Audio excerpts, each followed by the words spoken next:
Moshe Dayan, a name that resonates with power, resilience, and determination, is one of the most iconic figures in modern Israeli history. His life story is one of struggle, survival, and ultimately triumph, as he rose from humble beginnings to become a symbol of Israel's fight for independence and security. With his black eye patch and steely gaze, Dayan was not just a military leader, but a national icon, embodying the spirit of a nation constantly on guard. His journey through the trials of war and the complexities of state building left a lasting imprint on the history of the Middle East.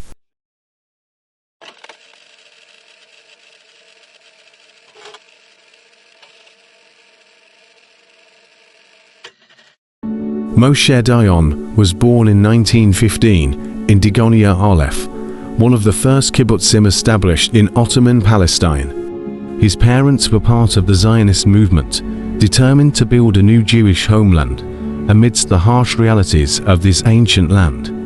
Growing up, Dayan was surrounded by constant struggles both to cultivate the land and to defend it. The kibbutz lifestyle was harsh but idealistic, focused on hard labor, self-reliance, and collective responsibility. From an early age, Dayan understood that life in Palestine was precarious. The Jewish settlers were under constant threat from neighboring Arab villages, and tensions often escalated into violence. His childhood experiences would shape his future as a soldier. The land itself was unforgiving, but it was this very challenge that fueled the Zionist dream. Dayan's parents instilled in him the belief that they were not just building farms, but forging a nation. For Dayan, survival became synonymous with fighting for this dream. By the time he was a teenager, Dayan had already internalized the reality that defense was just as important as farming.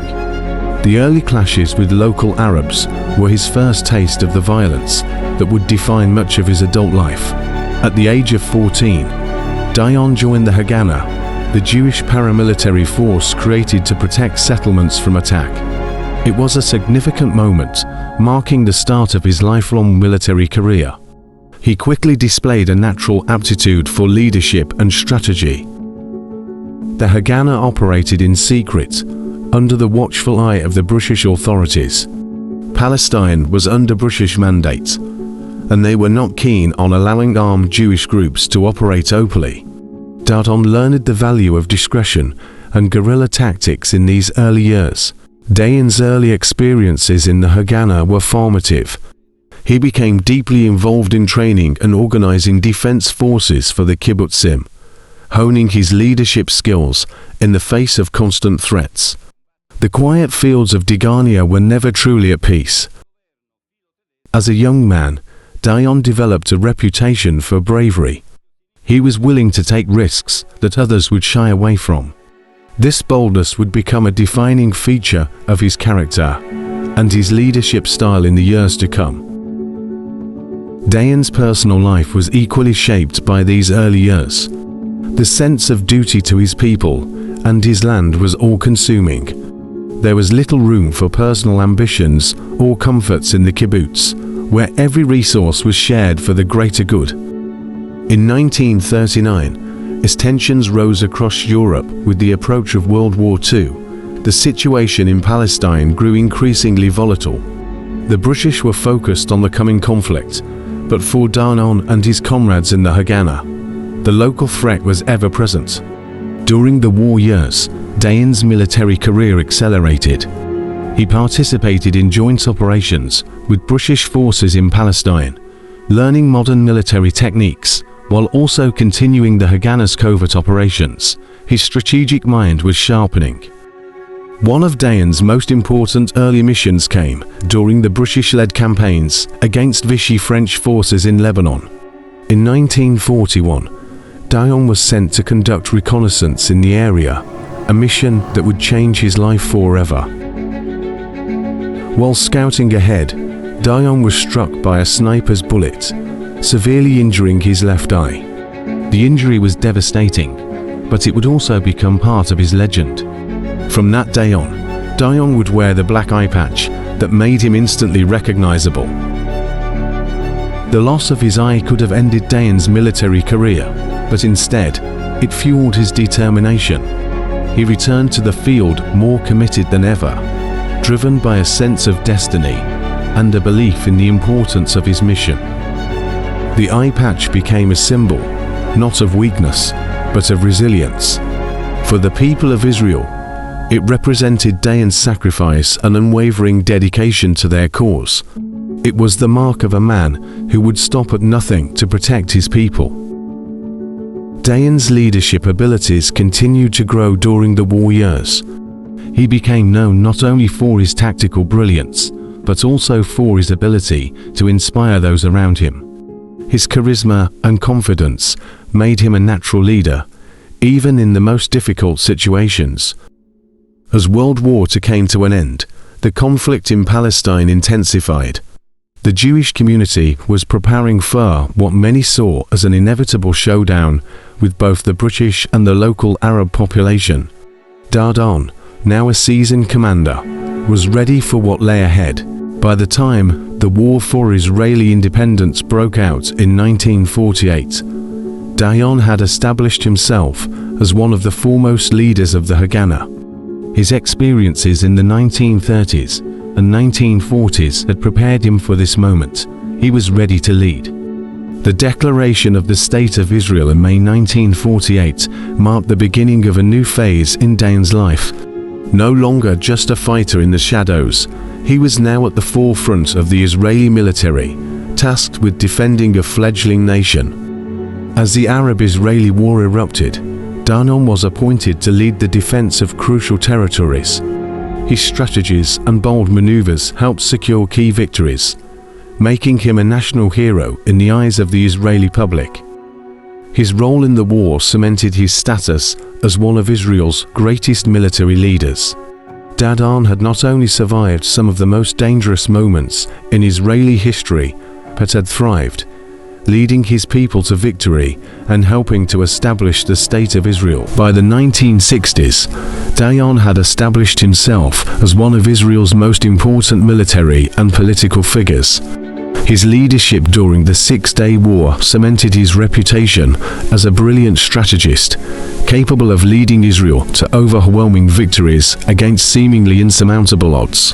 However, the aftermath of these wars and the territories gained brought new challenges, both politically and diplomatically. While Dayan's military tactics were praised, his role in post-war territorial disputes left a more complicated legacy, one marked by questions about the future of peace in the region. As Israel entered its early years as a new state, Dayan transitioned from a soldier to a national figurehead. His role in the War of Independence had catapulted him to fame, and he quickly became a key figure in the shaping of Israel's military and political landscape. In the 1950s, Dayan was appointed Chief of Staff of the Israel Defense Forces (IDF). It was during his tenure in this position that he solidified many of the military strategies and doctrines that would define Israel's defense policies for decades to come. Dayan was known for his unorthodox tactics, often pushing the boundaries of what was considered conventional military wisdom. He believed that Israel, surrounded by hostile neighbors, had to be willing to strike first and strike hard to survive. One of his most significant achievements as Chief of Staff was leading Israel to victory in the 1956 Suez Crisis. In a bold and controversial move, Israel launched a surprise attack on Egypt in coordination with Britain and France, aiming to take control of the Sinai Peninsula. The success of this campaign further cemented Dayan's reputation as a brilliant military strategist. However, it also drew criticism from both domestic and international observers who questioned the long-term consequences of such aggressive policies. For Dayan, the Suez Crisis was a clear example of Israel's need for decisive action. He believed that Israel could not afford to be passive in a region where its very existence was constantly under threat. This philosophy would guide him throughout his career. As a leader, Dayan was both revered and feared. His uncompromising approach to military matters earned him admiration among Israel's population, but it also sparked debates about the moral and political costs of such an aggressive stance. In the 1960s, Dayan transitioned from military leadership to political office, serving as Israel's Minister of Defense. It was in this role that he would face one of the most defining moments of his career, the 1967 Six-Day War. In the build-up to the war, tensions between Israel and its Arab neighbors reached a breaking point. Egypt, Jordan, and Syria formed an alliance, and the prospect of an all-out war loomed over the region. Dayan was called upon to lead Israel once again. On June 5, 1967, Israel launched a preemptive strike against Egypt, targeting its air force. The attack was a staggering success, effectively crippling Egypt's military capabilities and giving Israel the upper hand in what would become one of the most famous wars in modern history. Over the next 6 days, Israel achieved a series of decisive victories, capturing the Sinai Peninsula, the Golan Heights, the West Bank, and East Jerusalem. The war transformed Israel's borders and its geopolitical standing in the region. For Dayan, the Six-Day War was the pinnacle of his military career. It demonstrated the power of Israel's military under his leadership and the effectiveness of his strategies. He became a national hero once again, celebrated both at home and abroad. However, the aftermath of the war also presented new challenges. The territories captured during the conflict became a point of contention, both within Israel and internationally. Dayan, ever the pragmatist, understood that holding these territories would not be simple. As Israel entered a new phase in its history, Dayan's role began to shift once more. Now a seasoned statesman, he grappled with the complex realities of governing a nation that had expanded its borders dramatically in just 6 days. Dayan's legacy was solidified, but his story was far from over. The challenges of balancing Israel's security with its political future would define the next chapter of his career, as he moved from the battlefield to the negotiating table. His leadership in the Six-Day War had shown the world what Israel was capable of, but it had also left him with difficult questions about the future of the region. Dayan knew that while military victories were essential, lasting peace would require diplomacy. As he continued his political career, Dayan remained a controversial figure. Some admired his toughness and strategic genius, while others criticized his willingness to use force to achieve Israel's objectives. Dayan's vision for Israel was clear: a strong, secure nation, capable of defending itself against any threat. But he also understood that true security would only come with peace, a peace that, for much of his life, remained elusive. In the final years of his career, Dayan would seek to bridge the gap between his warrior's mentality and the need for diplomacy. He played a key role in the peace process with Egypt, culminating in the historic Camp David Accords in 1978. Moshe Dayan passed away on October 16, 1981, after a long battle with illness. His death marked the end of an era in Israeli history as the man who had been at the center of its most critical military and political moments was laid to rest. His iconic image, with the black eyepatch and unyielding gaze, continues to symbolize the resilience and determination of Israel itself. For many, Dayan represents the embodiment of the Israeli spirit, fierce, independent, and ever focused on survival in a volatile region. Dayan's legacy is complex, reflecting both his brilliance as a military strategist and the moral dilemmas his decisions posed. He's remembered as a hero who helped secure the survival of Israel during its most perilous moments, but also as a pragmatist who understood the need for peace. Dayan's funeral was attended by many of Israel's most prominent leaders, as well as international dignitaries, a testament to his far-reaching impact. Though his later years were marked by controversies and criticism, especially regarding the handling of the Yom Kippur War, Dayan remained a towering figure in the collective memory of the Israeli people. Welcome in, everybody. We're diving deep into the life of Moshe Dayan. Oh, yeah. I mean, this is a name you can't really separate from like Israeli military history, but we're going way beyond just the typical biographical stuff. Right. We're really digging into some fascinating excerpts about his early life, his career, the whole 9 yards.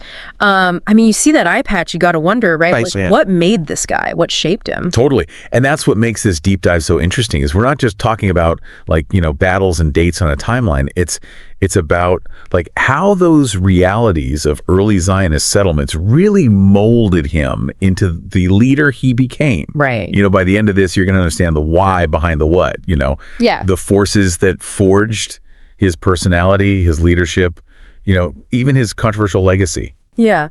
Okay, so let's unpack this a little bit. So we've got Dayan. He grows up on Degania Aleph, which is one of the first kibbutzim. Right. Can you kind of paint a picture for us of what life was like back then? I mean, imagine this, right? Harsh conditions. There's a constant threat from neighboring villages. Right. This sense of purpose. Yeah. That's, it's so deeply ingrained. It's like woven into the fabric of daily life. Mm-hmm. I mean, it wasn't just about farming the land. It was about survival. Right. It was about embodying these Zionist ideals, but in the face of, very real danger. And I think this is where you see Dayan's pragmatism really being forged, Yeah, and our sources really, really emphasize that, like how much those early years, that environment shaped the man he became. Yeah, it's almost impossible to overstate, right? Like imagine being surrounded by danger from such a young age. I mean, you're constantly aware of the need to defend what you've built. And for them, it wasn't about, these lofty ideals. It was about doing what was necessary to survive. Right. To protect your community. It wasn't theoretical. This was daily life. Yeah. Yeah, and that makes the story of him joining the Haganah at 14 even more impactful. Oh, absolutely. It's not just a kid playing soldier at that point. No, not at all. Think about that. 14 years old, already so committed to the cause, to the defense of his home. That tells you something about his dedication, his sense of duty, even at that age. And it highlights just how intertwined life and defense were in those early settlements. Yeah, it really does. And I think it gives a whole other dimension to understanding his leadership style later on, right? This decisiveness, the boldness, the willingness to, let's be honest, sometimes ruffle some feathers. Yeah, for sure. Those early experiences were formative. He learned to make tough calls under pressure, to prioritize action over deliberation when necessary. Yeah. And you see that time and time again throughout his career. Yeah, absolutely. And speaking of action and risk, I mean, we got to talk about that eye patch. So our sources describe this incident in Lebanon. Dayan's 26 years old at this time. Okay. He's scouting ahead and boom, sniper's bullet. Wow. Costs him his eye. Yeah. You'd think that's the end of a military career, right? You would think so, wouldn't you? But this is where Dayan's story takes kind of this, I don't know, like a turn almost. Instead of ending his career, that injury, that loss, it becomes central to his legend. It becomes part of his legend. It becomes a turning point, a symbol. But why? Why would losing an eye have that effect? Because it became deeply, deeply symbolic for Israelis. I mean, here's a man who literally gave a part of himself for the cause. And instead of letting it break him, he keeps fighting. So it becomes this testament to resilience, this unwavering commitment. Yeah. But it's got to be more than that, though, right? It is. Think about the power of symbols, especially in times of conflict. That eye patch, it's this visible reminder of sacrifice. It became this rallying point. People saw it, and they saw a leader who understood their struggles, someone who wouldn't back down. It transcended the personal and became, like deeply resonant on this national level. It's almost like that eye patch, the physical like manifestation of loss. It became a source of strength in a way, for people. Totally. And it speaks to Dayan's ability to really embody the spirit of the time. This wasn't just a man, fighting battles. He was fighting for the very existence of a nation. And that image, that eye patch, it became inseparable from that fight. Totally, yeah. Okay, so we've got this picture of Dayan, the soldier, the survivor, now this symbol of resilience. But let's talk about his actual career trajectory, right? Our sources cover this, like really rapid rise through the ranks. We're talking from the 1948 War of Independence to becoming chief of staff and then ultimately minister of defense. It's a pretty incredible climb. It is, and it's important to remember the context here, right?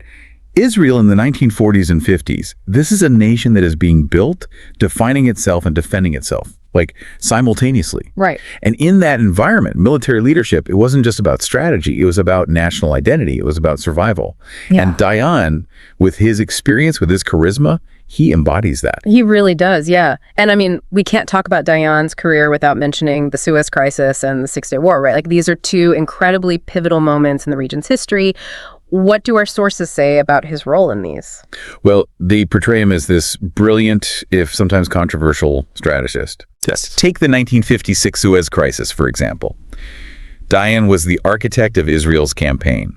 This, like, daring surprise attack on Egypt. Right. I mean, it was a gamble. And it paid off. It really did. Israel caught Egypt completely off guard and ultimately gained control of the Sinai Peninsula. Yeah, a significant military victory. Yeah. But it also ignited this international debate. Yeah. You know, about Israel's use of force. Right. So it's a pattern we see throughout Dayan's career, right? Bold action, undeniable results, but also the inevitable controversies that kind of come with that territory. Yeah, that seems to follow him around. Right. Which leads us to the Six-Day War in 1967. So Dayan's Minister of Defense at this point. Tensions with the neighboring Arab states are incredibly high, and he makes the call for a preemptive strike against Egypt, another huge gamble. Another gamble that pays off, at least in the short term. I mean, the Six-Day War was a stunning victory for Israel.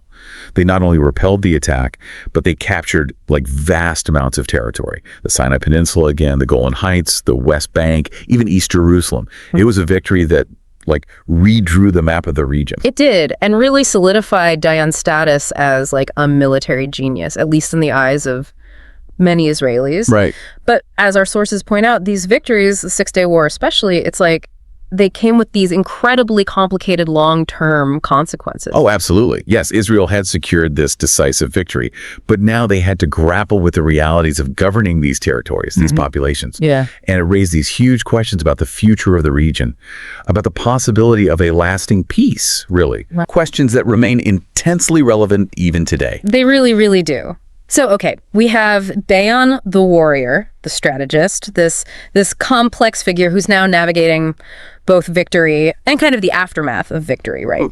But our deep dive also reveals this really fascinating shift in the later part of his life. Yeah, this is where his story, kind of takes another turn. Right. Dayan, the man known for military action, begins to engage in peace negotiations. Wow. He becomes deeply involved in the lead up to the 1978 Camp David Accords, which of course ultimately led to a peace treaty between Israel and Egypt. Right. A monumental event. That must have been a huge shift for someone who like built his reputation on military strength, on like decisive action. Imagine that. From the battlefields to the negotiating table. Yeah. It adds a whole new dimension to our understanding of Moshe Dayan. Right. This wasn't just some sort of like one-dimensional general. He understood the limitations of military solutions, the need for diplomacy, for dialogue. Yeah. It makes you wonder what brought about that shift in thinking, Was it simply the weight of experience, the realization that every victory carries a cost? It's an intriguing question, isn't it? Yeah. The sources suggest that over time, Dayan came to recognize the complexities of the Israeli-Palestinian conflict, the need for a more nuanced approach. It wasn't about abandoning strength, but about recognizing the limits of force. He began to see peace not as a sign of weakness, but as a necessity. So we're left with this image of Dayan the warrior kind of evolving into Dayan the statesman, right? But it's not like he's making a clean break from the past. It's not that simple, is it? No, not at all. I mean, Dayan's story isn't this, like, simple arc. It's messy, it's complicated, just like the conflict itself. Yeah. Here he is recognizing the need for peace. He's participating in these peace talks, but he's still the same man who made his entire name through military victories. Right. And I think it challenges us to think about the nature of leadership, especially in that kind of environment. Yeah. It really does. It makes you wonder how he reconciled those two sides within himself. Was that even possible, do you think? It's a question worth considering, right? I mean, put yourself in his shoes for a second. You spent your life fighting for the security of your people, right, for the very existence of your nation, really. And then you're supposed to just, switch gears? Yeah. And just, embrace a totally different approach. Yeah, it's, way easier said than done, obviously. Right, of course. And it speaks to this, constant tension, right, between, idealism and this pragmatism that seems to run through Dayan's entire life. Yeah, totally. And he's this fascinating blend of both, right? He's not naive about the challenges, Right. the threats that Israel is facing. But at the same time, he also recognizes that, a lasting peace, that requires more than just military strength. Right, right. So, I mean, as we kind of reach the end of our deep dive here, what's the most important thing you hope, like, our listener takes away from Dayan's story? Like, what makes this deep dive worthwhile, for them? For me, it's that reminder that history is rarely black and white. Yeah. It's about, like, recognizing the nuances, the complexities of, these individuals like Moshe Dayan. Right. I mean, he was a warrior who eventually, he came to understand the need for peace.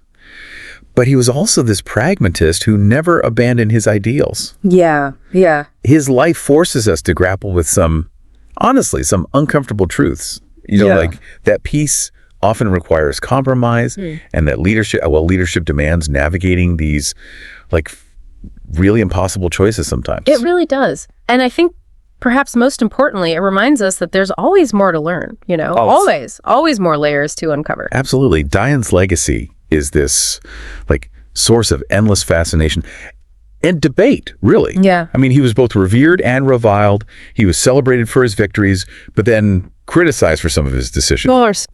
His story challenges us to ask these questions, to think critically, and just to engage with history's messy realities, I think. Yeah, it really does. And it's a story that really stays with you. It makes you think.